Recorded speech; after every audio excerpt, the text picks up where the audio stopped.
Olá, estamos começando agora o nosso curso Entendendo a Sua Bíblia e nossa proposta aqui é trazer um pouco mais aprofundado o estudo a respeito de alguns personagens bíblicos para que você possa pegar um pouquinho mais aprofundado algumas questões, porque no outro curso que nós fizemos, que era o Conhecendo a Sua Bíblia, nós fizemos um panorama tanto do Antigo quanto do Novo, e nós não tivemos tempo para falar algumas coisas a respeito de alguns dados específicos da vida desses personagens bíblicos. Então, nós vamos começar hoje o nosso estudo com a primeira pessoa que tem uma importância grande dentro do texto bíblico, que é Abraão. Abraão, que é chamado o pai da fé. E esse estudo hoje, então, nós estaremos começando com esse personagem, e ao longo dos próximos estudos vamos estar trabalhando outras pessoas que foram importantes dentro da narrativa bíblica, e que nós possamos, então, trabalhar um pouquinho mais aprofundadamente alguns detalhes da vida dessas pessoas. Olá, espero que seja muito útil para vocês entender um pouquinho mais o que Deus fez na vida de algumas pessoas, como Deus usou e qual era o propósito da vida dessas pessoas também para nós hoje, como isso refletiu na história da humanidade. E nós vamos começar fazendo uma recapitulação daquilo que nós vimos do Conhecendo a Sua Bíblia, e talvez aqui repetindo algumas coisas, mas para que você lembre e volte a sua memória, né, aquilo que foi apresentado. Então, nós vamos fazer aí uma jornada através das páginas da Bíblia e vamos reconstruir a vida de Abraão, ou de Abrão ainda naquela época, né, no começo. A história de Abrão, então, ela vai desde Gênesis, capítulo 11, versículo 26, até o capítulo 25 de Gênesis. E essa história ela pode ser dividida em alguns passos, né? A primeira parte da história ela acontece em Ur dos Caldeus. Depois nós temos a viagem entre Ur e Arã, que é um período que eles têm que atravessar ali toda a Mesopotâmia, né, do sul até o norte. Depois o tempo que eles passam em Arã. Depois desse tempo que eles passam em Arã, nós não sabemos quanto, eles viajam para Canaã, lá se estabelecem, armam as suas tendas, e depois de algum tempo eles vão ter uma descida até o Egito. Ficam lá no Egito e depois voltam para Canaã, onde fica Abrão. A história de Abrão se desenrola até a sua morte, quando ele tem lá seus 175 anos. Então, essa história que nós vamos narrar hoje, ela percorre 100 anos da vida desse patriarca da fé, que viveu aproximadamente por volta, né, mais ou menos aí em torno de 2000 antes de Cristo, como algumas datas sugeridas que vocês estão vendo aí. Então, nós vamos falar um pouco sobre o pai da fé e como que começa a sua jornada, né? Antes de mais nada, essa jornada ela começa lá em Ur dos Caldeus, né? Então, o que a gente pode falar sobre esse templo lá em Ur dos Caldeus, que fica na Suméria? Então, o que se sabe é que a cidade de Ur era uma das maiores cidades da época, se não a maior cidade da época. Ela era considerada uma metrópole, e isso se dava devido ao comércio, porque ela tinha acesso a rios que faziam toda uma ligação entre outras várias cidades importantes que tinha na época, e acabou se concentrando ali também pela própria rota de comerciantes que vinham de outros locais, tanto pelo deserto quanto então pelo rio que fazia essa ligação com o mar da Arábia, eu acho que era, né? Golfo Pérsico. Isso. Então ela se tornou uma cidade muito grande, uma cidade muito importante, e a família de Abrão, então ela morava ali e ela fazia parte desses negócios que eram feitos, e por isso ela era uma família próspera. A localização dela, conforme diz o texto lá em Josué 24:3, né, diz que eu, porém, tomei o vosso pai Abrão da além do rio e conduzi por toda a terra de Canaã. Também multipliquei a sua descendência e dei-lhe Isaque.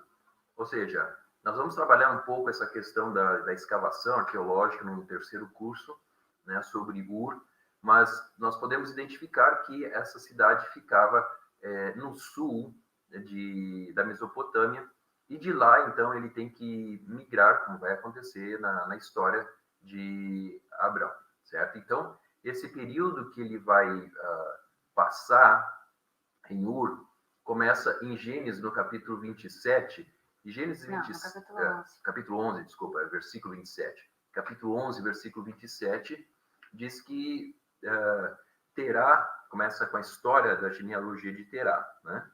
E ele tem o quê? Ele tem 3 filhos, né? Então, Terá é o pai de Abrão. E ele tem 3 filhos, um chamado Arão, outro Naor e então Abrão. A questão toda aqui que se pergunta é, afinal de contas, né, quem era o filho mais velho nessa história, né? E nós podemos perceber que existe aí toda uma questão de quem seria esse tal filho mais velho, e a possibilidade de que Abraão não fosse o filho mais velho é muito grande, tá? Acontece uma tragédia na história, se vocês forem olhar, né, a partir do versículo 28, se puder ler o versículo 28, por favor. Arão morreu na presença de seu pai, Terá, em sua terra natal, Ur dos Caldeus. Então, acontece uma tragédia na família, né, de Abrão, e um dos filhos de Terá, ele morre, e essa tragédia... Algumas versões vão trazer Arão, outras versões vão trazer Arã, com H, né? Então, dependendo da versão que você tenha, vai ter essa diferença, mas é a mesma pessoa, é só uma questão na hora de traduzir como foi que o tradutor optou por colocar o nome. E a grande pergunta que fica é, seria Abrão o mais velho ou não, né? Veja bem, fazendo um rápido cálculo aí, o versículo 11, capítulo 11, versículo 32, diz que Terá tinha 205 anos quando ele morreu, certo? Abraão tinha 75 anos quando saiu de Harã, que é um pouco mais para frente, após a morte do seu pai, conforme Atos capítulo 7, versículo 4. Então, Terá tinha 130 anos quando nasceu Abraão, né? Seria os 205 menos 75, então Terá teria 130 anos quando Abraão nasceu, ok? E essa questão, ela é importante para nós, por quê? Porque o Gênesis capítulo 11, versículo 26, afirma que aos 70 anos Terá já tinha um filho, certo? Então, Abraão não era o primogênito, sendo Arã o mais indicado, certo? Porque diz que Arã aos 70 anos ele já tinha filho, certo? E pelas contas que nós fizemos aqui, Abraão nasceu quando ele tinha cerca de 130 anos. Isso entre os 70 e os 130 anos, então alguém deve ter nascido nessa história. Provavelmente dizem que Abrão ele é o mais jovem, ele é o caçula dessa família. E é interessante notar que o Abrão ele vai casar com a sua meio-irmã, né? E então tem todo um contexto de família, mas aparentemente Abraão não era o mais novo, o mais velho, ele era o mais novo. E o candidato seria, a filha mais velha seria Arã mesmo, certo? Isso significa dizer que quando ocorreu essa morte aqui, alguns estudiosos dizem que foi a morte do filho mais velho que aconteceu, que seria Arã. E isso justificaria a saída de Terá e sua família lá daquela cidade. Por que se justificaria essa saída lá daquela cidade? Então, porque naquela época, e como até hoje em alguns países do Oriente Médio principalmente, o pai é a pessoa mais importante da família, ele é a pessoa responsável, ele que responde por tudo. E ele passa isso depois para o filho mais velho. Então, o filho mais velho é a pessoa responsável em manter os negócios da família, em continuar honrando o bom nome da família, em fazer com que a coisa continue funcionando assim como estava funcionando com o pai. Então, no momento que esse filho mais velho morre, há todo esse abalo, não só emocional, mas também há um abalo nos negócios da família, porque ele era o sucessor. E essa questão ela é importante para nós, porque vai demonstrar o porquê a família está saindo de lá, né? Então, o texto, inclusive, fala, se pegar ali, diz que Terá pegou os seus familiares e partiu em direção a Canaã, certo? Uhum. Não é isso que diz? Isso, lá no versículo 31. Fala que ele tomou o seu filho Abraão, o seu neto Ló, que era o filho de Arã que morreu, a sua nora Sarai, e fez com que eles saíssem então da cidade de Ur dos Caldeus, indo em direção a Canaã, mas chegando em Arã, que é uma cidade que tem no caminho, eles se estabeleceram lá. Outra coisa que indica que Arã seria o mais velho, porque ele tem um filho chamado Ló, segundo o capítulo, o versículo 27. E esse Ló, ele tem uma idade já razoável nessa história. Isso significa dizer que ele já era praticamente um adulto. Na verdade, ele era sobrinho de Abraão, ou de Abrão, né? E ele parte junto nessa história, tá? E segundo Flávio Josefo, que é o historiador do primeiro século, ele diz que o Terá ele saiu por um desgosto pela morte do filho e ele tentou reconstruir a vida. Ele teve uma necessidade de começar de novo a sua vida, certo? Então, essa seria a história da saída. E a pergunta que fica é por que, então, ele escolheu Canaã? Porque o texto já diz que ele estava saindo com Canaã em mente. A chamada de Deus para que vai acontecer daqui a pouco não inclui Canaã, né? Mas ele ainda está no processo, no caminho, certo? Então, esse caminho que eles vão tomar, eles vão atravessar Existem duas possibilidades, ou atravessar o deserto todo, ou ir pela rota através do rio. E aqui nós temos um mapa mostrando ali no sul, Ur, né, da onde eles saem, e diz o texto que eles seguem até Arã. Até Arã, que ficava lá no norte, se vocês forem ver ali no norte da Mesopotâmia fica Arã. E por que essa ida a Arã? Porque eles não atravessam direto de um ponto até o outro, que seria Canaã, que fica ali do outro lado, simplesmente. Né, nós falamos que eles já eram uma família que tinham bastante bens, então eles não foram embora sozinhos, com uma mão na frente e outra atrás, mas porque naquela época não se carregava dinheiro, os bens eram avaliados na forma de animais, de escravos, de camelos, de rebanhos de ovelhas, o que fosse. Então, se você está saindo numa viagem dessas, levando todos esses pertences seus, né, porque eram suas posses, esses animais e servos, você precisa pensar num caminho que você tenha como mantê-los vivos. Atravessar o deserto, que seria o caminho mais curto, seria muito arriscado porque esses animais não teriam água.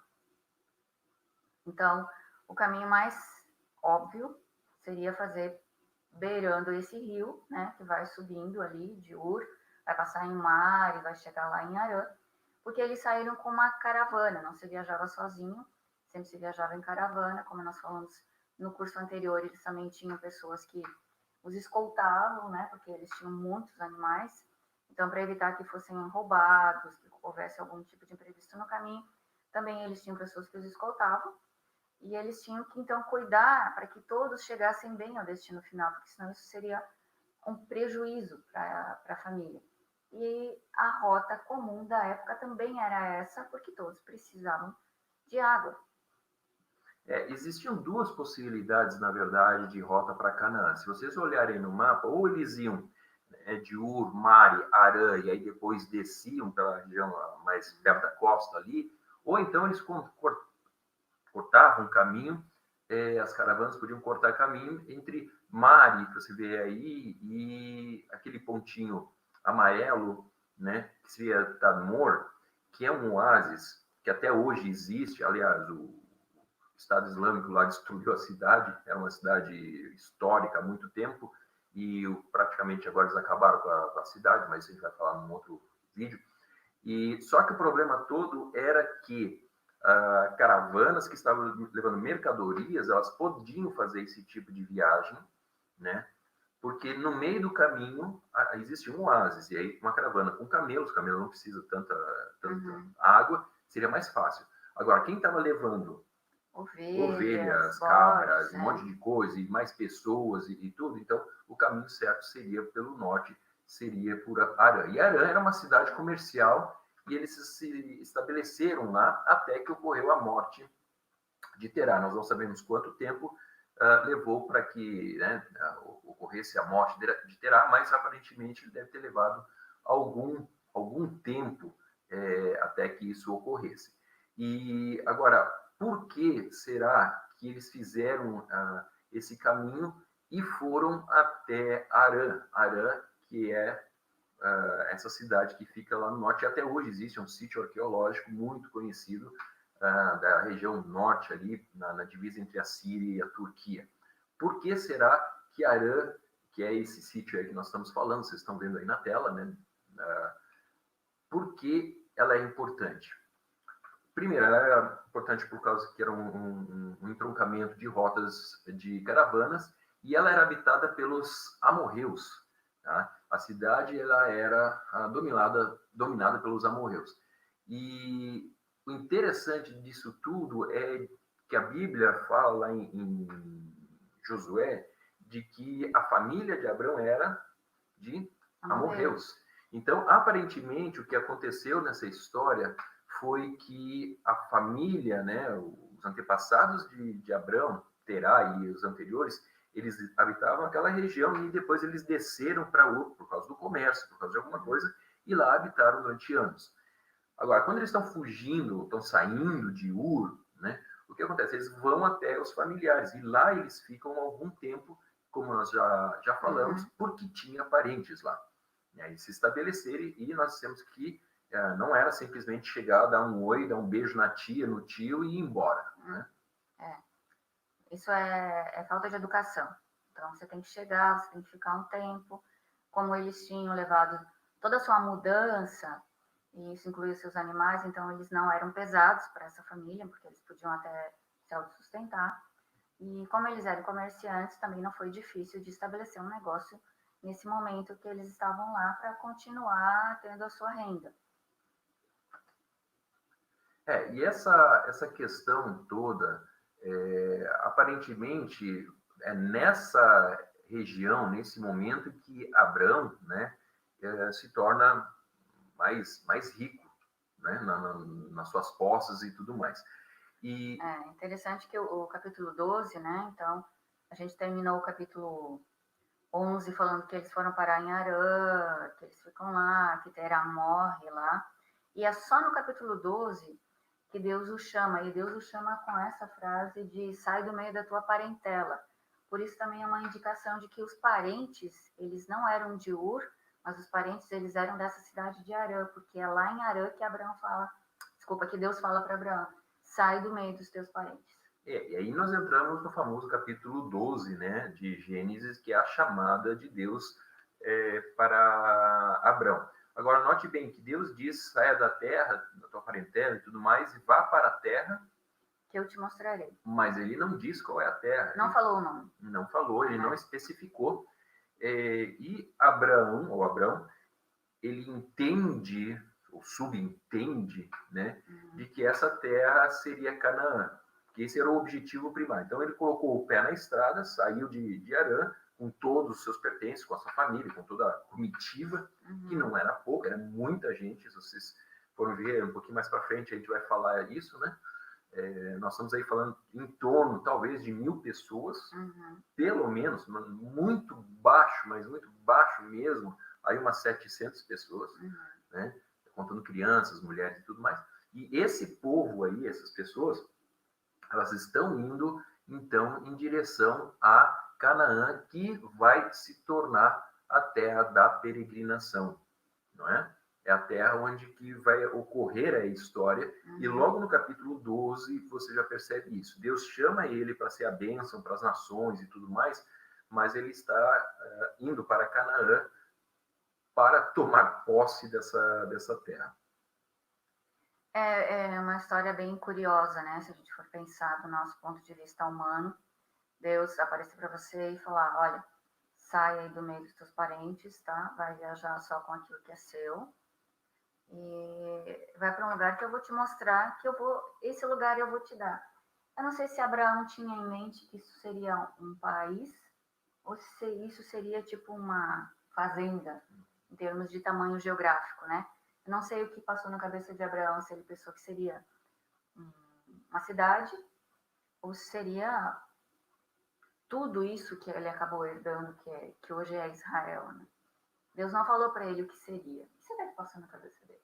Eu não tenho a menor ideia do que passou na cabeça de Abraão. Eu sei, um fato é real. Ele colocou o pé na estrada e foi seguindo essa voz que ele nunca tinha ouvido, parece, antes, né? Pelo menos é a primeira vez que ele ouve, o texto fala que ouve, e ele simplesmente segue essa voz que ele não sabe nem sequer quem é. Né? Mas é bastante ousado da parte de Abraão ouvir essa voz, acreditar nisso que está sendo prometido para ele e mobilizar todas essas pessoas que fazem parte do grupo dele, por quem ele é responsável, né? E colocar inclusive em risco todo o seu patrimônio, uma aventura desse tamanho. Então, foi realmente uma coisa muito ousada da parte de Abraão, e muitas vezes isso é entendido como fé, né? Às vezes, alguns falam que é ousado, outros dizem que isso é fé. Na verdade, é a mesma coisa. E ele parte, então, em direção a Canaã. Eu quero ver com vocês um pouco o que seria essa Canaã. Né? Nós temos aí um mapa 3D. Ao norte fica a parte mais de cima aí do mapa. E o que era Canaã nessa época? Como é que ela estava? Inicialmente, ela era habitada por cananeus, né? Canaã, cananeus, povos da região. E logo nós podemos perceber que a arqueologia nos diz que nessa época, exatamente nessa época de Abrão, ocorreram expressivas ondas migratórias de amorreus, oriundos especialmente do norte da Mesopotâmia, que é a região de Harã. Então, essa parte verde, a região montanhosa de Canaã, ela foi tomada pacificamente, até onde se sabe, pelos amorreus. Então, quando Abraão ele chega em Canaã, ele encontra um ambiente totalmente propício ou até mesmo familiar, porque aqueles que estão ali, a grande parte deles são imigrantes também amorreus. Então, língua não seria um problema. Fatores culturais também para adaptação, para fazer negócios, para comércio e tudo mais, também não seria um problema. Nesse aspecto não foi um choque tão grande para Abraão e também foi uma forma de possibilitar que ele permanecesse nessa região que Deus mandou ele ir. Até hoje existe, né, uma população nômade beduína em Israel, nós temos aí uma foto, e seria mais ou menos isso daí. Ele construiu tendas conforme ele foi andando por essa terra prometida, né? Porque nessa época não era um país, mas eram cidades-estados. Então, a cidade-estado, cada uma delas tinha o seu rei, e o seu rei era responsável por aquela região. Mas a terra entre uma cidade e a outra, ela não pertencia a ninguém, né? Então, não era complicado, não era difícil Abraão montar o seu acampamento nesses espaços, já que ele precisava de um bom espaço devido ao grande número de pessoas e animais, não seria problema para ele nessa época, então, se estabelecer por aí. E nós temos o percurso mencionado no capítulo 12, ainda estamos só no capítulo 12, né? As cidades que ele passou, que foi Siquém, Betel e Manre, né? Mais ao sul. Então, ele arma suas tendas nessas cidades, conforme ele vai avançando, né? Nessas cidades, no lado de fora das cidades, né? Perto, né? Das cidades, perto arredores. das cidades, nos arredores, tá? Por quê? Por que ele arma essas tendas lá fora? Eram cidades moradas, então elas eram tipo uma fortaleza. E nessas cidades, você não tinha como ele colocar todo o pessoal dele lá dentro. Então, ele tinha muitos animais, muita gente, muita tenda, não tinha mais espaço dentro dessas cidades. Então, ele fazia uma negociação com o rei da cidade, que a gente pode acompanhar isso em alguns capítulos mais para frente. Ele fazia uma negociação com o rei dessa cidade, onde ele podia comprar alimentos, o que ele precisasse, mas porque ele também podia negociar aquilo que ele tivesse. Mas ele acamparia do lado de fora, perto dessas cidades, com a promessa de que ele não atacaria a cidade e não seria atacado também pelas pessoas dessa cidade. Então, havia um acordo, porque ele precisava de pastagem para os animais, e essas cidades não poderiam fornecer isso, tinha que ser realmente do lado de fora. E nessa sequência, por que a região montanhosa também? Porque era onde existiam essas pastagens, né? Era a região mais alta. Se você sair e for para os vales, você tem regiões secas, né? E isso traria um problema sério para os animais, traria um problema sério para a economia da família de Abraão, dessa tribo que está se deslocando. Então, e também porque essa região alta era onde estavam os amorreus, era mais fácil a comunicação e até mesmo essa questão do comércio em si, né?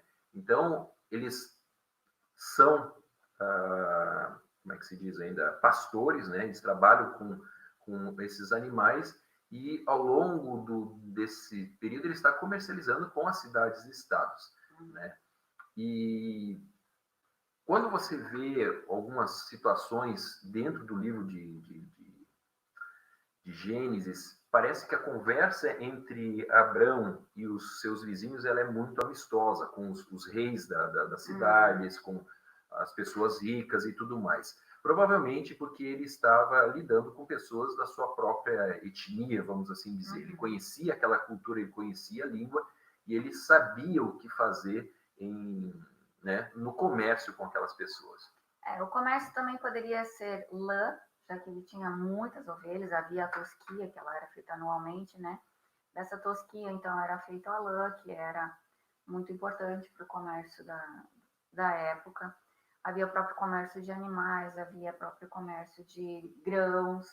Então, a negociação, ela era importante e um meio que dependia do outro, né? Ele provia para as cidades, vamos dizer, carne, leite, né? Lã e coisas do campo, e a cidade podia providenciar para ele o quê? Ouro, prata e outras coisas mais. E com isso você percebe que ao longo do capítulo 12, 13, dali para frente, Abrão ele não é um coitadinho, não. Ele é uma pessoa extremamente rica, que ele já veio da Mesopotâmia, né, da região ali de Ur e de Arã, já com algumas posses, mas parece que o comércio faz com que ele se torne bem mais rico. Né? Então, ele era um bom comerciante, ele tinha uma boa relação com essas cidades por onde ele passava, né? E isso tudo favoreceu para que ele continuasse prosperando. E ele vai indo cada vez mais para o sul, né? Ali do que seria Canaã, só que Beersheba, que é Manre, naquela região, já começa o deserto, e começa o deserto do Negueb. E ali Abraão está quando ocorre uma grande fome na terra, o texto diz que ocorreu uma grande fome naquela terra, e forçou, vamos assim dizer, esse nômade a procurar pastagens, a procurar lugar para comércio, então o comércio local estava comprometido. E aí ele desce, e aí é que ele começa a sua peregrinação quando ele vai. Ele vai ao Egito. Então, se você tem um período de seca numa região que já é árida e você tem muitos animais, isso é muito perigoso. Você precisa procurar um local onde esses animais encontrem pastagem, senão você vai perder todos os seus animais e aí complica muito a sua situação financeira. Aí, o local que sempre o pessoal ia nessa época de seca era o Egito por causa do Rio Nilo. Que o Rio Nilo, como a gente sabe, é um dos maiores rios do mundo. Então, e ele é um rio de águas abundantes também. Não só ele é um rio longo, mas ele também é um rio com bastante abundância de águas. E aí, o óbvio para quem já estava ao sul de Canaã, né, seria ir um pouco mais ao sul, então, e ir até o Egito para que os seus animais não morressem. E os seus funcionários, seus escravos também, pudessem fazer bem o seu trabalho, também não terem nenhum tipo de problema. Também é preciso dizer aqui que, em termos de negócio, era uma excelente pedida. Por quê? Porque o Egito ele vivia basicamente da agricultura. Né? Os egípcios eles não trabalhavam com a criação de animais. Isso era uma abominação para os egípcios. Eles não trabalhavam com animais. Eles se tornavam impuros ao trabalhar com animais. É uma questão religiosa, né? E quando Abraão chega lá, e outros, não foi só Abraão, tá? A gente fala assim, parece que Abraão foi o único que foi para lá. Não, era um período de seca, muitos nômades desceram. O pessoal que morava em cidade acabou ficando, porque como eles iam embora, né? Acaba ficando mais. Mas quem é nômade, que tinha essa facilidade de locomoção e de levar todos os seus pertences consigo, então muitos nômades acabaram descendo ao Egito. E isso também era benéfico para o Egito, porque trazia, né, outras coisas que eles não produziam, ou que produziam muito pouco, que era a questão de carne, a questão, como a Rony disse, de lã e etc. Então, nesse sentido, foi uma mão que lavava a outra. Então, era... Foram bem-vindos quando chegaram ao Egito por causa disso, né? Porque poderia haver, então, agora um comércio maior. E então, como nós estamos falando, parece que eram atitudes bem inofensivas, né? No sentido que ele foi atrás daquilo que precisava ser feito. Porém, nós vamos perceber que houveram problemas e esses problemas vão ter um preço muito grande, né, para Abraão e a sua família. Primeira coisa, é interessante notar que Deus não fala nada para ele descer até o Egito, né? Foi uma decisão feita baseada nos negócios. Exatamente. Então, não teve nenhuma... Podia ser que sim, podia ser que não, quer dizer, não é que se Deus não fala que a pessoa está em pecado, mas, né, nós vamos ver as consequências disso. E existiam algumas outras opções? Existiam, porque se a fome estava ali, não necessariamente tinha lá em Arão, em outros lugares, né? Então ele vai no instinto lógico e ele desce até lá. Ele era o líder de um grupo grande e ele tem as suas responsabilidades. E é interessante que nem tudo que parece inofensivo, no final das contas, traz bons resultados, né? E ele vai, então, através de um instinto de sobrevivência, descer até aquela terra. E aí acontece o famoso caso, né, da esposa, né? Da esposa. Da Sarai. Isso. Ele sabia que ela era uma mulher bonita, provavelmente ele já teve alguns problemas por causa dela, né, ao longo dessas jornadas que ele havia feito. Então, sabendo disso, ele já combina com ela. Ele fala, olha, vamos combinar aqui eu e você. Chegando ao Egito, eu sei que você é uma mulher muito bonita, a gente já passou por outras situações, então você vai dizer o quê? Você vai dizer que você é minha irmã, o que não era uma mentira, né? Mas você vai dizer que você é minha irmã para que eu não morra. Porque se ele morresse, os problemas seriam grandes também. Porque como eles não tinham filhos e ele era responsável por muita gente, por muitos bens, ia ser muito complicado também. Então, foi um acordo feito entre o casal e pronto. Chegando lá, aconteceu o que eles imaginariam que ia acontecer, né?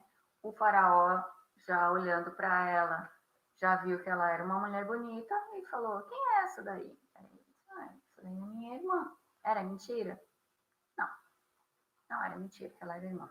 Ele só não contou o resto da história, né? Para mim é verdade. Ele não contou o resto da história, que ela era meia irmã, né? E hoje em dia a gente também, quando tem meios irmãos, e muitos de nós temos meios irmãos, a gente fala meu irmão, a gente não faz nenhuma acepção, né? Distinção com isso. Naquela época era mais comum ainda. Para o povo nômade, para o povo do Oriente Médio até hoje, se você é parente, tipo, se você é primo, se você é sobrinho, eles se chamam de irmãos até hoje. Então, não havia nenhum problema nisso. O problema foi que ele não falou que ela também era a esposa, né? Porque ele saberia que ele corria risco de morrer se né, o faraó, sendo alguém superior a ele, falasse, ó, sinto muito para você, mas chegou a sua hora. Nesse sentido, depois que o faraó descobre toda a armação ou o plano, né, dos dois, ele chama Abraão e dá uma bronca, dura. Né? Bronca nele, ele fala você e tal e coisa, mas ele despede Abraão, o texto diz que despede Abraão, ele já tinha dado o dote, né, para receber Sara, ele deu camelos, ele deu escravos, mulas e etc., para receber Sarai como sua esposa. Quando ele descobre a história, ele dá essa bronca, ele pega e despede a família da Abraão e a sua turma, e ele dá mais um monte de coisa, escravos, escravas, camelos e etc. Então, é interessante que até esse momento Deus não aparece na história, mas no momento que Sarai entra para o harém do faraó, aí Deus aparece na história. E ele aparece na história para quem? Para o faraó, não para Abraão. Ele chega para Faraó, não deixa Faraó tocar nela, tá? Embora ela esteja no harém, ela nunca foi dormir com ele.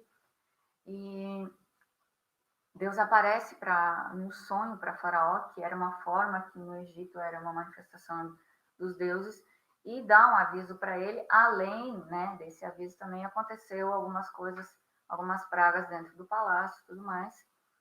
E quando isso acontece, então o faraó ele entende que a situação é séria, que ele está se metendo numa situação muito complicada com alguém que tem uma proteção divina, e aí ele dá mais um pouco de coisa para Abraão e fala, ó, sai daqui, eu não quero você na minha terra, porque você está me trazendo muito prejuízo, vai-se embora. E aí, nesse período, enquanto Sara está lá no palácio, ela tem uma serva pessoal, porque geralmente as mulheres do faraó, elas tinham uma serva pessoal. Essa serva pessoal, ela é Agar, né? Que ela vai entrar para a história da família de Abraão como alguém importante, apesar de ser uma escrava. Por quê? Vamos só antecipar, porque, né, Agar vai ser a Sara, vendo a situação que ela não podia ter filhos, né?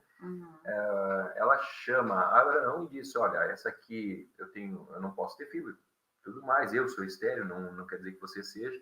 Então, apesar dela já ser uma mulher de idade, né? Se calcula que ela tivesse uns 65, por aí, 70, mais de 70 anos. Quando o faraó quis pegar ela já tinha mais de 60 anos, gente, para vocês terem uma ideia de como ela era uma pessoa bem conservada, uma mulher bonita. E aí ela olha para a escrava dela, e como era um costume da época, e a gente encontra isso em outras literaturas, então não é uma exceção aqui, era um costume da época que, se você tivesse uma escrava, e você podia ter filhos através dessa escrava. E aí ela pensa, olha, Abraão, acho que nós podemos resolver o nosso problema aqui, porque era um problema complicado, porque quando o Abraão morresse, todo aquele patrimônio ia ficar para quem? Então era um problema muito sério, algo que provavelmente entre eles, né, causava muitas conversas. Vamos resolver esse problema então, Abraão. Eu vou te dar aqui a minha escrava, que ela acabou de ganhar lá no Egito, que devia ser uma moça jovem. Eu passo a minha escrava para você ter filhos. E a história era o seguinte, no momento do parto, se Sara pegasse a criança antes de Agar, o filho seria de Sara. Essa era a tradição da época. Então, no momento do parto, se vocês lerem o texto, vocês vão ver que Agar está sentada, né, como se ela estivesse sentada no colo de Sara, e o filho é passado para Sara, dizendo que o filho é dela. Então, são costumes e tradições que a Bíblia não tem nada contra, porque fazem parte da cultura, como fazem parte da nossa cultura hoje outras coisas, que a Bíblia também não tem nada contra. E assim, então, eles teriam agora um herdeiro. Isso realmente acontece, eles têm esse herdeiro, né? E com tudo pronto, com tudo já acertado, parece que eles tinham resolvido o problema de Deus. O grande problema deles, né, que era quem seria o herdeiro, e com isso eles teriam também resolvido uma promessa que Deus tinha dado de que eles teriam uma descendência, né, seriam muitos. E essa criança que nasce então é Ismael, que cresceu, foi bem tratado por Abraão e tal, mas Ismael não foi o problema no início, né? O problema foi a própria Agar, então, que ela se achou mais do que Sara, porque a função de ter um filho naquela época era uma função importantíssima. E com isso ela se achou alguém também de grande importância dentro dessa família agora. E aí começam os problemas entre ela e a sua dona, que era Sara. E Deus vai ter que intervir nessa história, né? Sara, junto com Abraão, manda a família embora, a família não, a Agar e Ismael embora, Deus intervém e eles estavam, a criança e a mãe estavam para morrer no deserto, Deus vai lá. Não, isso é antes, isso é quando a Agar resolve fugir. Quando a Agar resolve fugir, exatamente. E mesmo assim, Deus diz para ela voltar e tudo mais, e cuida dessa família e promete que ele seria uma grande nação. Então, o ponto aqui não é que Deus ele rejeita Agar e Ismael, não é que ele amaldiçoa, ele não despreza eles por não fazerem parte do plano dele, né? Porque o plano de Deus não era pela forma natural. Deus tinha um plano diferente para Abraão. Mas ele não despreza isso que aconteceu, ele não despreza essa criança que nasceu.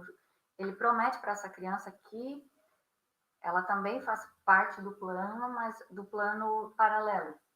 Então, de Ismael também vai sair uma grande nação, que hoje nós sabemos que são os árabes. Então, todo o povo árabe é descendente de Ismael. Então, parece que a promessa que Deus dá para Abraão, olha, de ti eu farei uma grande nação, acabou sendo que ele fez várias nações. Não só porque ele vai ter outros filhos também, né? Não com Sara, mas depois que Sara morre, ele vai ter outros filhos e filhas e também vão se tornar grande nação. Com o passar dos anos, então, acaba acontecendo que Deus vai chegar e vai dizer para Abraão, olha, eu vou te dar um filho, vou te abençoar e tudo mais. Não é esse daí, eu tenho um outro plano para você. E Sara, ela duvida dessa promessa, porque ela ouve, que é o caso ali no capítulo 17, né, de Gênesis, quando aparece os mensageiros de Deus e o anjo do Senhor é dito, né, nós não sabemos exatamente o que seria esse anjo do Senhor, mas ele diz para Abraão, você e Sara vão ter um filho. Aí Sara dá uma risada lá dentro da tenda. Também, né, ela já tinha 89 anos. Então, ela pensou, agora nessa idade, a natureza já não está mais me ajudando, né? E é óbvio que daria uma dúvida no coração dela do tipo, como? Não tem como. Só que Abraão é um cara diferente. Embora Sara tenha rido e achado que era uma historinha essa, o que Abraão pensa? Ele acredita. Assim como ele acreditou que quando ele fosse para essa terra prometida, ele ganharia essa terra de Deus, ele está acreditando que o herdeiro dele vem de Sara, que é a esposa dele, que ele ama mesmo, e não de uma escrava. E ele não duvida disso. É por isso que ele é chamado pai da fé. Porque aquilo que Deus fala para ele, mesmo humanamente sendo impossível, mesmo ele não tendo nenhuma ideia de como é que isso vai se realizar, de quando isso vai acontecer, ele simplesmente ele acredita, ele confia e ele fica, então, esperando Deus continuar fazendo as coisas para que esse plano aconteça.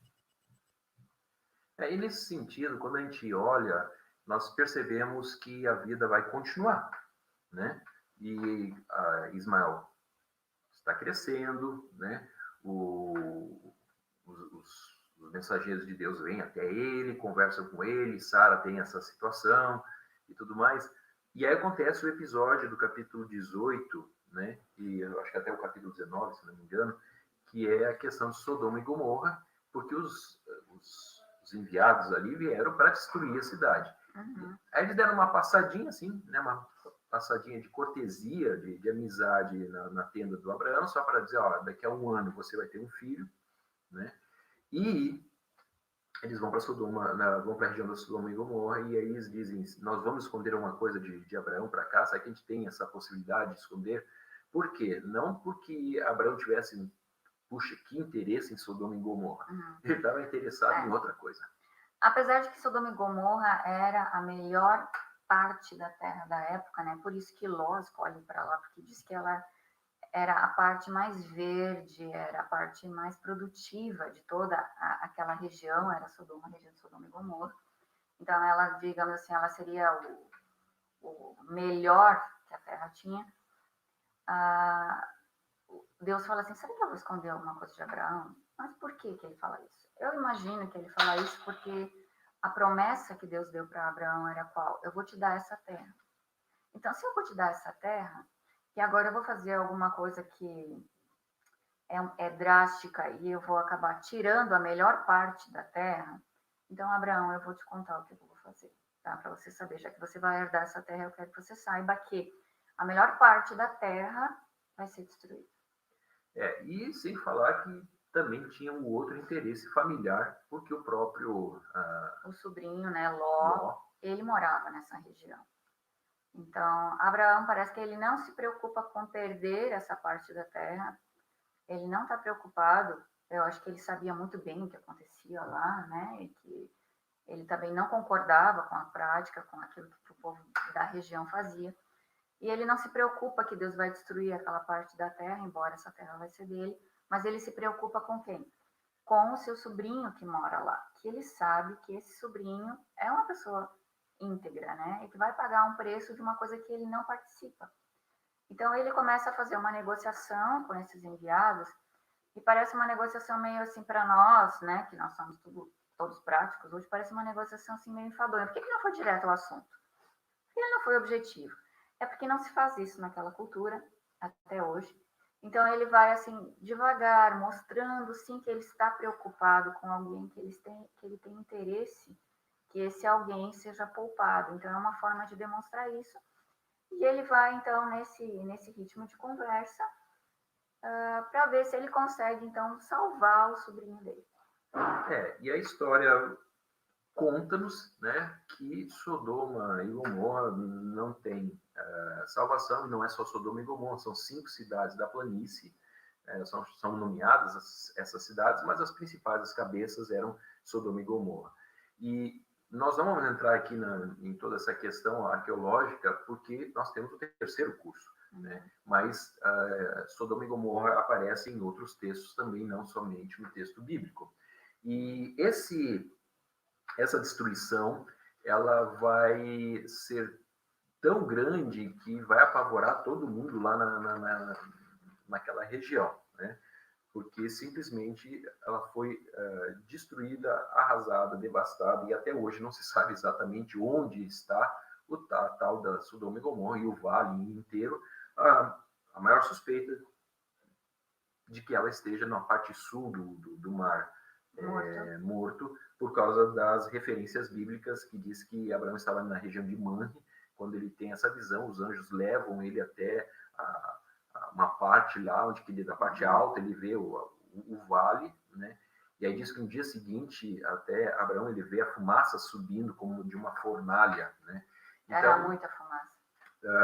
Praticamente certo que nós temos aí na região sul do Mar Morto, era a região onde que existia essa Sodoma e Gomorra.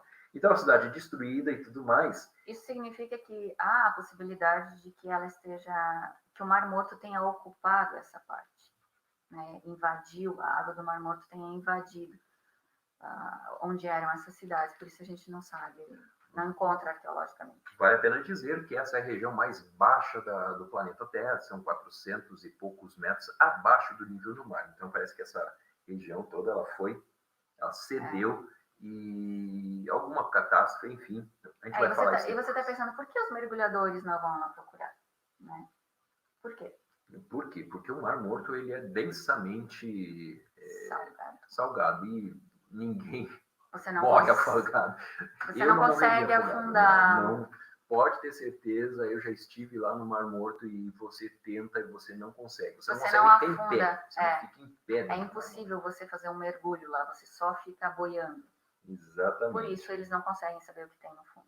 E além do que, é divisa de dois estados, dois países, e gera vários problemas, porque o lado onde provavelmente estaria Sodoma e Gomorra fica do lado da Jordânia, enfim, toda uma situação, né? E aí o tempo vai passando e nós temos o nascimento de Isaac. No ano seguinte, conforme a promessa, no ano seguinte, Sara dá à luz. Então, a Isaac... No capítulo 21. Uhum. Então, o impossível aconteceu, que era um filho de Sara com Abraão, então esse impossível acontece.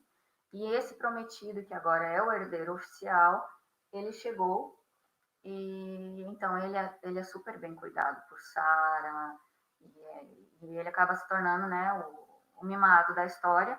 E com isso, então, ela acaba expulsando Agar e Ismael, quando ela vê que Ismael já é um adolescente chato, começa a atirar com a cara de Isaac, ela manda embora. Abraão fica naquela do, poxa, mas também é meu filho, né? O que eu vou fazer? E aí, então, Deus intervém. Deus aparece e fala, olha, deixa aí, que eu vou cuidar deles, pode ficar tranquilo. É melhor que eles não estejam juntos, porque a promessa, o meu plano, o plano que eu tenho daqui é para Isaac, mas eu vou cuidar de Ismael. Uhum. Então, quando você lê o texto, parece assim que Deus não está nem aí para Ismael e que ele só está se importando com Isaac. Não é isso. É que o plano que Deus tem é para Isaac, mas ele vai cuidar de Ismael também.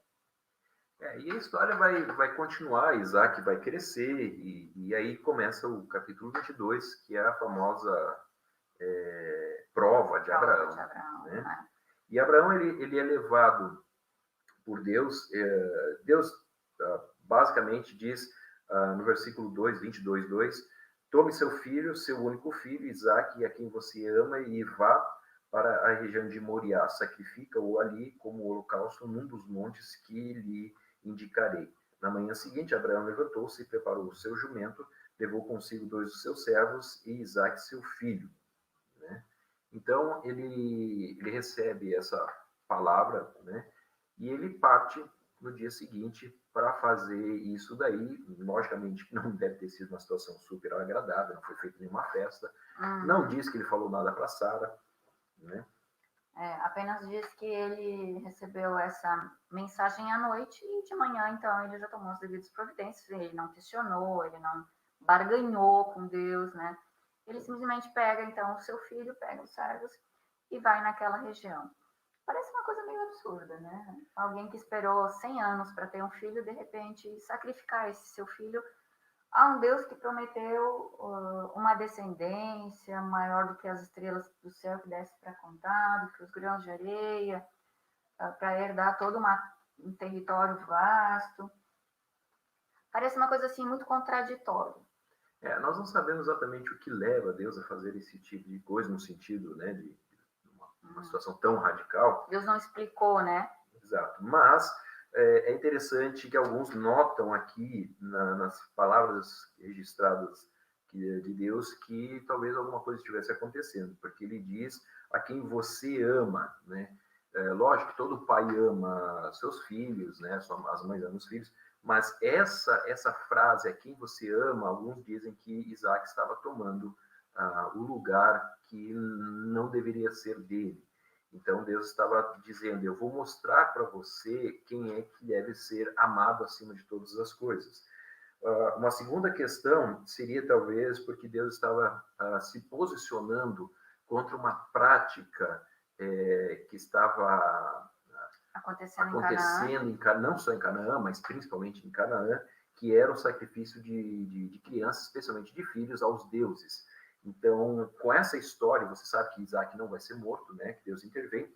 Deus estava dizendo, eu não estou interessado em sacrifícios humanos, eu estou interessado no coração e na sua fé, né? Porque ele vai ser conhecido como o pai da fé, não vai ser conhecido como o pai de Isaac, ele vai ser conhecido como o pai da fé. Então, nesse caso, nós temos aí Abraão sendo provado, e não é Deus tentando saber qual é o tamanho do amor de Abraão por Deus, mas sim Deus tentando mostrar para Abraão o tamanho do amor de Abraão por Deus e não por Isaac, porque ele vai lá e vai fazer o sacrifício. Então, tem dois pontos importantes aqui, né? Um, que Abraão, ele continua acreditando que ele vai ter Isaac de volta, então ele não, aparentemente, ele não está preocupado com isso, ele não está em desespero, porque ele vai perder o filho, porque ele acredita que esse Deus, que foi capaz de dar um filho para ele aos 100 anos, mas principalmente para Sara aos 90, ele acredita que esse Deus que pode fazer esse milagre pode fazer o outro, que é ressuscitar esse filho morto, né? Ao mesmo tempo que eu acredito que há aqui também uma manifestação na vida de Isaac, porque a partir daqui agora Isaac então começa a entrar na história como alguém que conhece esse Deus de seu pai Abraão de uma forma um pouco mais intensa, porque quando ele vê que ele é salvo, que há a intervenção desse Deus e ele vê esse mensageiro que está lá também, que não deixa com que ele seja morto e tal. Então parece que Deus está trabalhando duas coisas ao mesmo tempo, quando ele pede esse sacrifício, e a partir de agora então ele se torna o Deus também de Isaac, não só o Deus de Abraão. E acabada essa prova, eles voltam para casa, todos felizes, né, alegres e contentes. Eu acho que aí o Abraão chegou para Sara e falou o que aconteceu. E a história passa e a próxima cena, grande cena, é a morte de Sara. Sara morre conforme o capítulo 23, versículo 1. Sara viveu 127 anos e morreu em Kiriat Arba, que é Hebron, em Canaã, e Abraão foi lamentar e chorar por ela. Então, se ela tinha 90 anos... Isaac já tinha 37 quando ela morre. Então, se passou aqui já um bom tempo. Seu sacrifício foi na adolescência, que se calcula, e por volta de uns 12 anos, mais ou menos, né? Já se passou aqui uns 25 anos entre o final do capítulo 22 e o início do capítulo 23. Então, só para você ter uma ideia como que são dinâmicas as coisas. Sara morre, ela é enterrada, né? Na região de Hebron, e parece que o filho e o pai, né, ficam desconsolados, mas mais o filho. Ele estava solteiro e o pai disse: é bom eu dar um jeito nessa história. Então ele manda o seu servo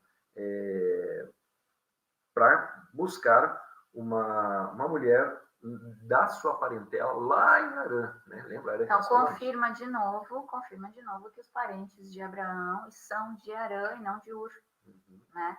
Ele manda buscar uma esposa entre os seus parentes para o seu filho Isaac. Mas por que ele não pede para Isaac escolher uma esposa ali da região? Justamente porque Abraão estava querendo evitar os laços familiares se estreitarem com os cananeus, porque os cananeus eram um problema. Deus até diz, né, antes, ele fala, bem antes para Abraão, olha, esse povo cananeu aí é uma tranqueira e eu não quero nada com eles, você tem que ficar à parte deles. Tanto é que ele vai dizer, vai chegar um momento que eu vou destruir todos os cananeus, sua descendência vai ser peregrina no Egito, vai ficar lá durante algum tempo, enquanto eu dou um jeito aqui nos cananeus, e aí depois Israel vai voltar para tomar a terra, tirando totalmente aquele povo dali. Então, se Isaac tivesse casado com alguém da região, como que agora, depois, mais tarde, eles iriam conquistar essa região? Ia ser muito complicado, porque eles eram parentes, e isso não se fazia. E já desde cedo, então, o plano está sendo executado de uma forma que lá na frente não vai trazer consequências. Então, até aqui a gente vê, né, o quanto realmente Abraão era uma pessoa de fé. Ele acreditou naquilo que ele não viu, né? Quando Deus falou, vou te dar uma terra, ele nem sabia que terra era. Ele falou, a sua descendência vai ser mais numerosa do que as estrelas. Ele não tinha nem filhos. Então, você vê que há uma pessoa que acredita numa coisa que é impossível, que não tem como planejar que ela aconteça, que ela não tem possibilidade nenhuma de acontecer, mas em nenhum momento parece que Abraão disse, então, vamos conversar sobre isso, né? Ele acredita e ele vai seguindo os passos conforme Deus vai mostrando para ele, rumo a essa promessa que foi dada. E aí nós chegamos no capítulo 25, temos a morte de Abraão, diz assim, Abraão casou-se com outra mulher chamada Quetura, e aí deu os filhos e tal, e no versículo 5 ainda diz, Abraão deixou tudo o que tinha para Isaque, mas para os filhos de suas concubinas deu presentes, e ainda em vida enviou-os para longe de Isaque, para a terra do Oriente. Abraão viveu 175 anos, morreu em boa velhice, em idade bem avançada, e foi reunido aos seus antepassados. Então você vê que Abraão ele não só teve Isaac e Ismael, mas ele teve outros, porque depois da morte de Sara, ele casou-se e teve concubinas e etc. E ele gera várias nações. Né? Mas ele entendeu que o plano que Deus tinha era para o filho dele com Sara, então seria Isaac, por isso ele não deixa os outros se misturarem. Ele faz com que Isaac continue, já que Deus também se manifesta na vida de Isaac, ele faz com que Isaac continue seguindo essa promessa que foi dada.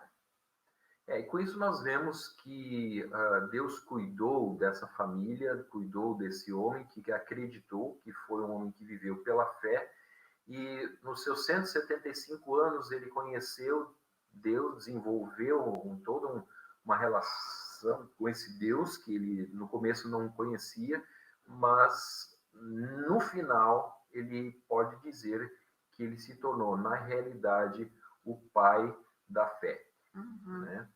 E essa história resumida de Abraão, nós trouxemos esse estudo para você ter uma visão panorâmica, talvez um pouco mais detalhada de alguns aspectos que geralmente a gente não olha quando lê o texto. O pai da fé porque ele é o primeiro desse povo a exercer essa fé e a passar, então, essa confiança que se transforma em fé aos seus descendentes. Ok, então vamos para o próximo estudo, né, trabalhar um outro personagem bíblico, que será Moisés. Que Deus abençoe a vida de vocês e até a próxima aula.